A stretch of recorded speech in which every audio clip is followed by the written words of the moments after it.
से आया कि मैंने 20 साल सीमा सुरक्षा बल में बीएसएफ में जॉब की है, देश की सेवा की है, 20 साल की सेवा की है। और 20 साल की देश की सेवा करके मैं भिन्न भिन्न राज्यों में अपनी सेवा दे चुका हूँ, 18 स्टेटों में सेवा दे चुका हूँ और 7 लैंग्वेज मैंने सीखी है और पोस्ट ग्रेजुएट की है। तो मन बनाया कि जब हम यहाँ के सिस्टम को देखते हुए, गुला विधानसभा के सिस्टम को देखते हुए, गुला की जनता को देखते हुए, गुला की 36 बिरादरी को देखते हुए, यहाँ पे अनेक एमएलए आए चले गए 50 साल से वही मुद्दा है उनका। सड़कें बनवा देंगे, पानी, बिजली, मेडिकल, ये वो। उनके पास कोई ऐसा मुद्दा, ठोस मुद्दा या कोई ऐसा प्रगतिशील फ्यूचर के लिए कोई उनके पास मुद्दा नहीं है जिसे कैरियर को लेके गुला का विकास हो सके। जो लोग आज की दौर में 77-78 गुला विधानसभा के अंदर सभी पार्टियों में जो उम्मीदवार खड़े हैं जी, वो सब बेरोजगार हैं, रोजगार पाने के लिए आ रहे हैं, हाँ जी, पैसा पाने के लिए आ रहे हैं, अपनी निजी स्वार्थ व ऐशो आराम की ज़िंदगी पाने के लिए आ रहे हैं, जैसे कि पीछे होता रहा है। अगर मान लो लोगों ने मुझे चाहा, लोगों ने मुझे विधायक बनाया, तो विधायक से मैं मंत्री से कैबिनेट मंत्री, और पूरे इंडिया के अंदर जो हमारी एक एसोसिएशन है फौज है, सबसे बड़ी बात है कि जो यहाँ का जाट समुदाय है, जी, आई सलूट हिम, मैं उसको सलूट करता हूँ यहाँ के जाट समुदाय को। जैसे कि अभी आपने फौजी करमवीर जी का नाम लिया, तो जैसे कि अभी लोकसभा के चुनाव थे जी। तो उनमें फौजी करमवीर जी सामने आए और लोगों ने उनका खूब सहयोग किया और उन्हें आश्वासन दिया कि आप आइए, हम आपके साथ हैं जी। लेकिन जैसे जैसे समय आ गया तो मैदान से बाहर होते गए जी। तो ऐसा तो नहीं है कि जैसे आप आए लोग आपको सहयोग करें और आप भी टाइम पे दिखाई ना दो। नहीं। नमस्कार, स्वागत है जनसेवा टीवी पर। दोस्तों, आज मैं ऐसे शख्स के पास बैठा हूं जो आज से कुछ दिन पहले देश के सीमा पर देश की सुरक्षा के लिए तैनात थे, लेकिन अब कुछ दिनों से ये देश की जो आंतरिक सुरक्षा है उसके लिए मैदान में उतरे हैं। तो मैं हूं फौजी कृपाल सिंह जी के पास। तो सबसे पहले तो मैं जनसेवा टीवी की ओर से उनका स्वागत करता हूं, धन्यवाद करता हूं। नमस्कार सर। नमस्कार जी। बहुत बहुत स्वागत है आपका जनसेवा टीवी पर। Thank you. और मैं जनसेवा टीवी को और आपकी टीम को बहुत सारी रक्षाबंधन की शुभकामनाएं देता हूं और आपकी टीम को और आपको बहुत बहुत धन्यवाद देता हूं जो आपने मेरा वेलकम किया और इस संदर्भ में आप मेरे पास आए, तो अपना कीमती समय निकाल के मेरे पास आए, तो मैं उसका बहुत बहुत आभारी हूं और धन्यवाद करता हूं। सर, जो पहला सवाल है मेरा वो यही होगा कि कैसे दिमाग में आया कि राजनीति में आना चाहिए? जी, दिमाग में ऐसे आया कि मैंने 20 साल सीमा सुरक्षा बल में बीएसएफ में जॉब की है, देश की सेवा की है, 20 साल की सेवा की है और 20 साल की देश की सेवा करके मैं भिन्न भिन्न राज्यों में अपनी सेवा दे चुका हूँ, 18 स्टेटों में सेवा दे चुका हूँ और 7 लैंग्वेज मैंने सीखी है और पोस्ट ग्रेजुएट की है। तो मन बनाया कि जब हम यहाँ के सिस्टम को देखते हुए, गुला विधानसभा के सिस्टम को देखते हुए, गुला की जनता को देखते हुए, गुला की 36 बिरादरी को देखते हुए, यहाँ पे अनेक एमएलए आए चले गए 50 साल से वही मुद्दा है उनका। सड़कें बनवा देंगे, पानी, बिजली, मेडिकल, ये वो। उनके पास कोई ऐसा मुद्दा, ठोस मुद्दा या कोई ऐसा प्रगतिशील फ्यूचर के लिए कोई उनके पास मुद्दा नहीं है जिसे कैरियर को लेके गुला का विकास हो सके। और सर, जैसे कि चाहे कोई भी शख्स हो, रिटायरमेंट के बाद सोचता है कि अब पेंशन आएगी, आराम से ज़िंदगी बिताएंगे, और एक्स सर्विसमैन के उसमें और भी नौकरियां कर सकते हैं, आसानी से मिल जाती है बहुत। तो आपने राजनीति ही क्यों चुना? बिल्कुल, आप सही बोल रहे हो प्रदीप जी कि मैं किसी भी फील्ड में, किसी भी सर्विस पे, सिविल सर्विस पे जा सकता था। हाँ जी। तो एचसीएस वगैरह या कोई और फील्ड में, जैसे हरियाणा सिविल सर्विस है, तो किसी भी फील्ड में मैं जॉब पे जा सकता था, मगर जॉब में तो मैं करके आया हूँ। हाँ जी। तो और 20 साल देश की सेवा करके आया हूँ। इस राजनीति के फील्ड में इंसान 2 एम को लेके आता है। जी जी। एक तो पैसा कमाने के लिए, हाँ जी, और एक अपना रोज़गार पाने के लिए। जी।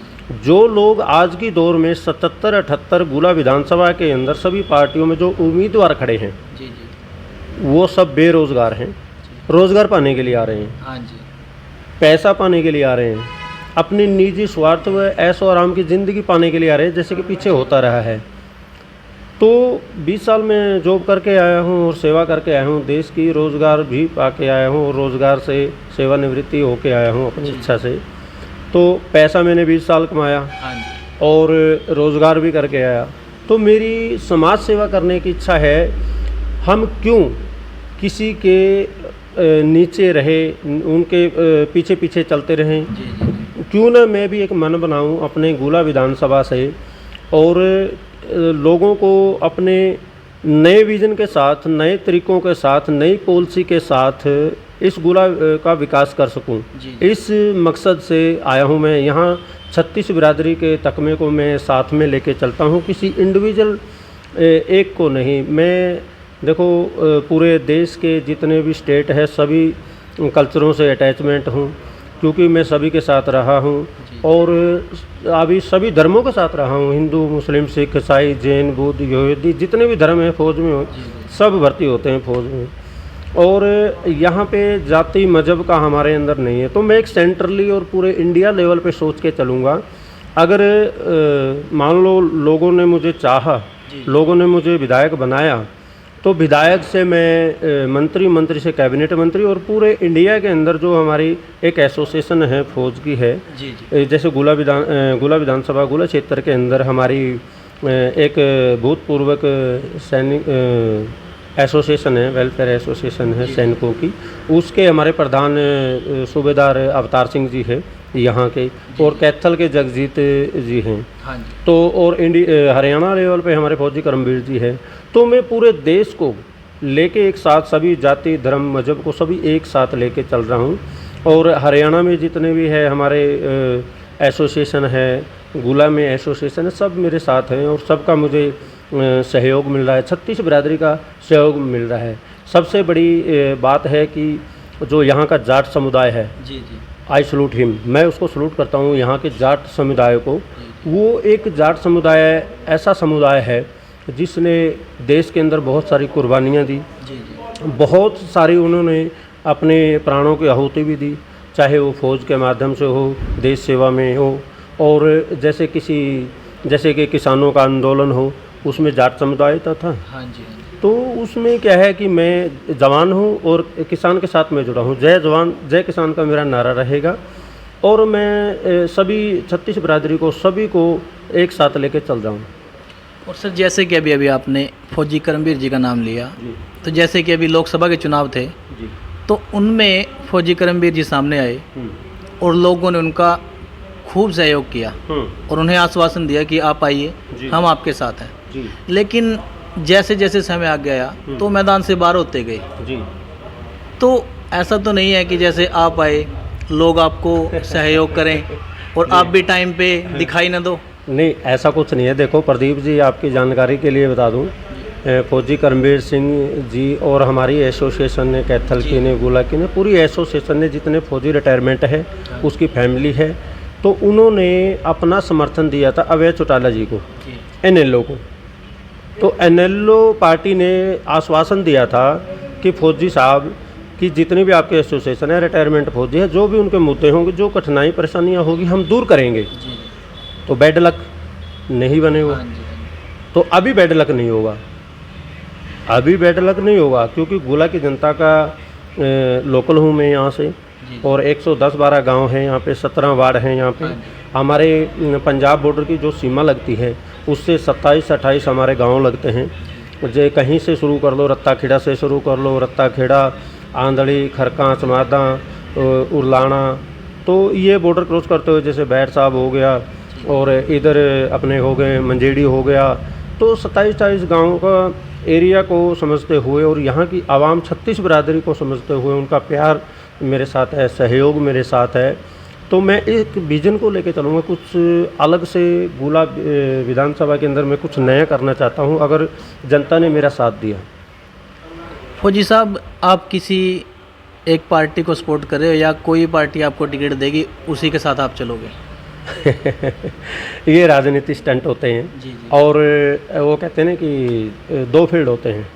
एक बैटल फील्ड होता है, युद्ध का मैदान, और एक होता है पॉलिटिक्सन फील्ड और राजनीति का मैदान।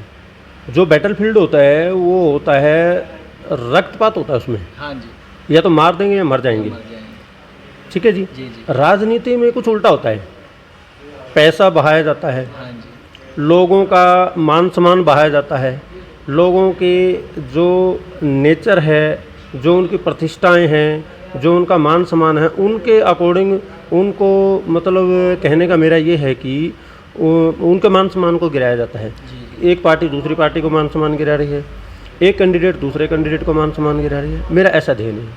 मैं सबको सेंट्रली लेके चलूँगा, 36 बिरादरी को लेके चलूँगा और सभी धर्मों को लेके चलूँगा, और जो भी मुझे लगेगा मैं इस गोला के लिए एक ऐसा काम करके जाऊँगा अगर मैं ज़िंदा रहा तो, क्योंकि कब क्या हो जाए किसी को कुछ पता नहीं है। गोला का विकास के लिए मैं अपना साम दाम दंड भेद पूरी जान लगा दूंगा। जो पार्टी मुझे टिकट देगी जी। उसके लिए, जो पार्टी मुझे टिकट नहीं देगी, ठीक है, कोई प्रेशर नहीं है, कोई बात नहीं है, नहीं देना चाहते हैं, जी जी, मगर नहीं देगी तो मैं ओपन फाइट करूंगा, आज़ाद लड़ूंगा। जी। और आज़ाद लड़ूंगा तो फिर सबके साथ लड़ूंगा, अकेला ही बहुत है। मैं अपनी फौजी नीति से लड़ूंगा, ठीक है जी, सिक्योरिटी के साथ, पॉलिसी के साथ, विजन के साथ, और सारी चीज़ों को नभ जल थल आकाश तीनों को, चारों दिशाओं को कंबाइंड करके एक ऐसा प्लेटफॉर्म तैयार करूंगा, एक ऐसा विजन तैयार करूंगा, एक ऐसा मैनिफेस्टो तैयार करूंगा जिससे लोग कहेंगे कि पहली बार 77-78 उम्मीदवारों के बीच एक फौजी कृपाल सिंह जी जी, गागट जो गोला विधानसभा में फील्ड में उतरा है तो कुछ नया करेगा। तो इस देश सेवा के प्रति और समाज सेवा के प्रति मैं इस मैदान में आया हूँ। फौजी साहब एक बात और, कि जैसे आप गए हुए कई गाँवों में, जी तो वहाँ से कैसा रिस्पांस मिल रहा है आपको? जी, मैं काफ़ी गाँव का दौरा किया है, जैसे 15 अगस्त पे भी किया है, जी, जी। 26 जनवरी पे भी किया है। तो लोगों का एक रुझान रहता है कि फौजी साहब, दिल्लू राम जी 3 बार बने, हाँ जी, 1-2 बार हार भी, फिर उसके बाद अपने फूल सिंह खेड़ी जी हाँ जी, वो भी बने, कुलवंत जी बने, ईश्वर जी अभी है प्रेजेंट में, भी आचार संहिता लग गई तो वो हो गया। तो वो कहते हैं कि 50 साल से लोगों के वही मुद्दे हैं, वही काम है, कोई नया कुछ नहीं है। जी जी, मैं बोला आप मेरा सहयोग करो, मैं कुछ नया करके दिखाऊंगा आपको, और नया करने का मकसद ये रहेगा, मैं पूरे जितने भी गोला ब्लॉक के जितने भी ऑफिसर हैं, जी जी, किसी भी डिपार्टमेंट के हैं, 23-24 डिपार्टमेंट हैं, हाँ जी, एसडीएम, तहसीलदार, बीडीओ, डिफेंसी, और जितने भी महकमे हैं, हाँ जी, सभी का एक मीटिंग बुलाऊंगा। उस बनने के बाद, बनने से पहले तो कुछ नहीं है, हाँ जी, हाँ जी, बनने के बाद तो उनका एक दरबार लिए करेंगे हफ्ते में 2 दिन, जी जी, जिसकी जो प्रॉब्लम है वो आए, मैं उस पर साइन करूंगा और वो कार्रवाई तुरंत होगी, तत्काल से उसका प्रावधान किया जाएगा, संज्ञान में लेते हो उसका प्रावधान होगा। और अफसरों से मैं पूछूंगा आपकी पॉलिसी क्या है, जी जी, बिजली बोर्ड का जो एसडीओ है उनको पूछूंगा आपकी पॉलिसी क्या है, जिसके अकॉर्डिंग लोग परेशान हैं, उस पॉलिसी के आधार पे चलेंगे। क्योंकि अफसर तो देखो सरकारी होता है ना, जी जी सर, अफसर को भी ध्यान में रखते हुए, उसकी मान मर्यादा को ध्यान में रखते हुए, जी जी, पॉलिसी को ध्यान में रखते हुए और अपना वर्चस्व ध्यान में रखते हुए लोगों का काम करूँगा मैं। मेरी तरफ से प्रशासन, जो पुलिस महकमा है, जी जी, लोग बोलते हैं पुलिस महकमा ठीक नहीं है, प्रशासन ठीक नहीं है, जी, मैं बोलता हूँ खुद ठीक हो जाओ, हाँ सब जी। ठीक हो जाते हैं। ठीक है जी। जी सर। प्रशासन की रही बात, प्रशासन 24 घंटे ड्यूटी करता है, पुलिस महकमा वो भी हमारे भाई हैं। जी जी, जी, आज रक्षाबंधन है, वो बेचारे ड्यूटी पे खड़े हैं, हाँ जी सर, हमारे जवान हैं बॉर्डर पे खड़े हैं। तो कहने का मतलब एक सिस्टोमेटिक सिस्टम बनाऊंगा मैं पुलिस के लिए भी, सभी विभाग के लिए, जी जी, कि उनको समय से छुट्टी भी मिले, दुख सुख में घर में भी जाए, और टाइम से आउट पास भी मिले, नाइट पास भी मिले, जी जी, खासकर बेल्ट सर्विस के लिए। रही करप्शन की बात, जब वो अपना काम ईमानदारी से करेंगे और मैं करवाऊंगा, जी। करप्शन का मतलब ही नहीं है। हाँ जी सर, सुबह 6 बजे से लेकर शाम के 6 बजे तक मैं रिपोर्ट लूँगा आपकी, आज एफआईआर दर्ज कितनी हुई, आपने एफआईआर दर्ज पे कार्रवाई कितनी की, जी जी, नहीं की तो क्यों नहीं की, क्योंकि ऑफिसर लाइन में रहा हाँ तो जी, हाँ ऑफिसर जी। लाइन के ही हिसाब से हम चलेंगे। जी जी सर, फिर उसके बाद जितने भी काम हो गए, चाहे अमीर हो गरीब हो, मेरा दरवाज़ा खटखटाने की ज़रूरत नहीं पड़ेगी, क्योंकि पहले ही उनका काम हो जाएगा। जी।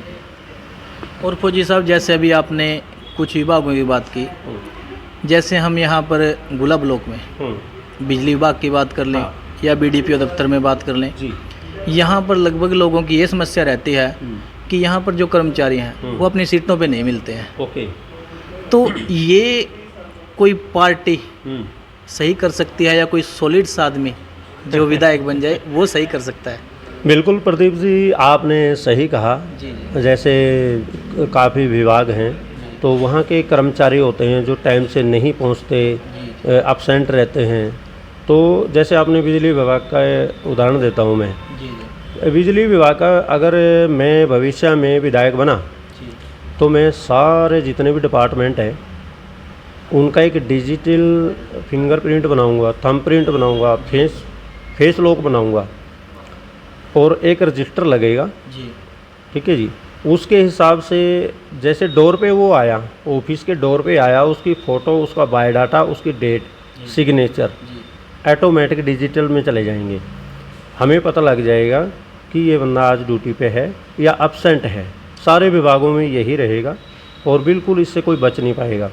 और मैं पेट्रोलिंग भी करूँगा, गश्त भी करूँगा, ठीक है, छापे भी मारूँगा। मुझे जहाँ कोताही लगेगी जिस विभाग में, जिस काम में मुझे ये लगेगा कि ये काम में ढिलाई है, लोग परेशान हैं, तो उसको संज्ञान में लेते हुए तत्काल प्रभाव से कार्रवाई करते हैं। और सर, अगर बात करें राजनीति की, आज से अगर हम 10 साल पहले की बात करें तो लगभग वही आदमी राजनीति में आता था जो या तो ज़्यादा पढ़ा लिखा ना हो, हाँ, या फिर उसका दूसरा रिकॉर्ड हो। हाँ, आप समझ ही गए होंगे। जी जी जी, लेकिन इस बार हाँ, जितने भी राजनीति में लोग आ रहे हैं वो लगभग पढ़े लिखे एजुकेटेड लोग आ रहे हैं। हाँ। क्या राजनीति में कोई अच्छा सा बदलाव होने वाला है या लोग अपने स्वार्थ के लिए आ रहे हैं? देखो, जितने भी कैंडिडेट खड़े हैं जी जी उनमें से तकरीबन मैट्रिक है, +2 है, बीए है, जी जी। कुछ एक दो एमए या बीएड होंगे, पोस्ट ग्रेजुएट। हाँ जी, हाँ पोस्ट ग्रेजुएट मैं देखो अपने मुंह से अपनी बड़ाई नहीं कर रहा हूँ, जी जी। क्योंकि मैं आपसे शेयर कर रहा हूँ हाँ जी, अपना एक्सपीरियंस। हाँ जी सर। पोस्ट ग्रेजुएट हूँ मैं, जी जी। हो सकता है एक दो और निकल आए, मगर जो मेरी जितने भी कैंडिडेट खड़े हैं, जितनी भी पार्टियों के हैं, एक आप डिबेट बुलाओ, डेलीगेशन बुलाओ, जी जी। बातचीत करेंगे उनसे, उनमें जो अच्छा लगेगा गुला विधानसभा उसको चुन लेगी, क्यों जी। और दूसरी राजनीति की बात रही पढ़ाई लिखाई की, हाँ जी। भाई सारी उम्र हम अनपढ़ आदमियों के पीछे ही लगे रहे क्या? जी जी। ज़रूरी नहीं है अनपढ़ आदमी के पीछे लगे रहना। जब जो काम वो अनपढ़ होके कर रहे हैं, क्या वो हम काम पढ़े लिखे होके नहीं कर सकते? बिल्कुल कर और मैं 20 साल देश की सेवा करके आया हूँ, सरहद पे रह के आया हूँ, तो एक मैसेज भी जाता है कि हिंदुस्तान के अंदर भाई एक 20 साल देश सेवा करके आया है फौजी कृपाल सिंह, और अभी राजनीति में आ रहा है, तो कुछ करने के लिए आ रहा है, कुछ नया करेगा। फौजी साहब, अंत में आप अपने हल्का वासियों को क्या संदेश देना चाहेंगे? हल्का वासियों को मैं माताओं को, बहनों को, बुजुर्गों को, नौजवान साथियों को और प्यारे प्यारे बच्चों को आज पहले तो रक्षाबंधन की हार्दिक शुभकामनाएं देता हूं मेरी बहनों को। और संदेश ये है मेरा कि हमने बहुत दिक्कतें झेल ली। जी जी। नीचे गरीब आदमी को, किसी के पास पढ़ लिख लेते हैं, रोज़गार नहीं है, और गरीब से गरीब तक में आज भी रोज़गार नहीं है, काम नहीं है, और कोई उनका धंधा नहीं है, कोई भी अपना व्यवसाय नहीं है, जिसके कारण लोग बहुत परेशान हैं। मैं संदेश ये देना चाहता हूँ, अपनी बच्चों को, बेटी को, बेटे को अच्छा सा पढ़ाओ, आईपीएस ऑफिसर बनाओ या डॉक्टर बनाओ, इंजीनियर बनाओ, तो हर फील्ड में एक डिमांड होती है। तो राजनीति फील्ड में अगर आना है तो सोच समझ के आना है और फुल कॉन्फिडेंस के साथ आना है। जी जी। फुल कॉन्फिडेंस के साथ आना है और राजनीति में आना है, तो राजनीति में आके ऐसा काम करना है कि लोगों का प्यार आपको मिले, और एक बार राजनीति में आ गए तो दोबारा कोई आपको हिला ना सके। संदेश में ये देना चाहता हूँ मेरी गुला की जनता को और मेरी गुला की आवाम को, 36 बरादरी को और सभी धर्मों को, जो भी जिस धर्म से बिलोंग करता है। और मैं आप पहली बार इस क्षेत्र में, विधानसभा क्षेत्र में राजनीति इस तरह से जुड़ा हूँ और जुड़ गया हूँ, इस फील्ड में काम कर रहा हूँ। तो कभी भी किसी माँ बाप ने जब उंगली पकड़ के चलना सिखलाया तो हम किसी के पैर क्यों पकड़ें? जी जी। किसी के पैर मत पकड़ना, अपने आप में इतना सुदृढ़ और फुल कॉन्फिडेंस एजुकेटेड हो कि दूसरा आपको सलाम करे। और सर एक बात और लास्ट में सिर्फ कि राजनीति में आने से पहले सभी बड़ी बड़ी बातें करते हैं कि नशा ख़त्म कर देंगे, लेकिन बाद में देखा जाता है कि जो हमने चुने हैं वही नशे को बढ़ावा दे देते हैं। हमारे गुला में ऐसे बहुत सारे उदाहरण हैं। अगर आपको मौका मिलता है तो नशे के प्रति आपकी क्या रणनीति होगी? नशे के प्रति देखो, सुना मैंने भी है। जी जी। कोई अपने जितने भी एमएलए बने हैं आज तक, हाँ जी। उनके दौर में भी ये बातें चली जी जी। कि नशा बिकता है गुलाचिका में। जी जी। उन्होंने कभी नहीं कहा कि हाँ जी नशा बिकता है। कोई अपने घर को कोई ख़राब नहीं बोलता, हाँ जी। अपने परिवार को कोई ख़राब नहीं बोलता। जी जी। वो यहाँ का विधायक है तो वो नहीं उजागर करेगा। उजागर कौन करेगा? जो बाहर से चंद मेहमान आते हैं जी जी। राजनीति करने के लिए, वोट बैंक करने के लिए, नेता बनने के लिए। हमारे गुला विधानसभा के अंदर लोकल बहुत हैं। बाहर वालों को पॉलिटिक्स चाहिए जी, गुलाचिका में ये होता है, वो होता है, ये होता है, नशे बिकते हैं। भाई नशे बिकते हैं तो आप साथ में लेके एक अभियान चलाओ ना, हाँ जी। आप पकड़ो ना। जी जी। हैं? और ये जो बरसाती मेंढक होते हैं ना, कुछ दिन होते हैं, जब बारिश होती है तो वो आ जाते हाँ हैं जी। ट्रटर करने के लिए, देखने के लिए। और जब बारिश ख़त्म हो जाती है तो फिर वो गायब हो जाते हैं। जी, जी। तो ये सीज़न है राजनीति का, फील्ड का और इलेक्शन का सीज़न है। कुछ आए हैं तो ट्रटर करेंगे, चले जाएंगे, मगर तकमा और फुल कॉन्फिडेंस से और फुल बहुमत से लोकल ही टिकेगा। जिसके नसीब में मुकद्दर में राजयोग लिखा है उसको मिलेगा, जी जी। कोई भी हो। चलिए, थैंक यू सर। तो दोस्तों, हमारे साथ थे फौजी कृपाल सिंह जी। आप लोगों ने इनके बहुत ही क्रांतिकारी विचार सुने और इनके मन में हल्का गुहला को लेकर जो जो विचार थे, जो जो ये काम करना चाहते हैं, इन्होंने बताया। तो वीडियो को ज़्यादा शेयर कीजिएगा। इसी के साथ धन्यवाद। जय हिंद, जय Bharat. Thank you sir. Thank you.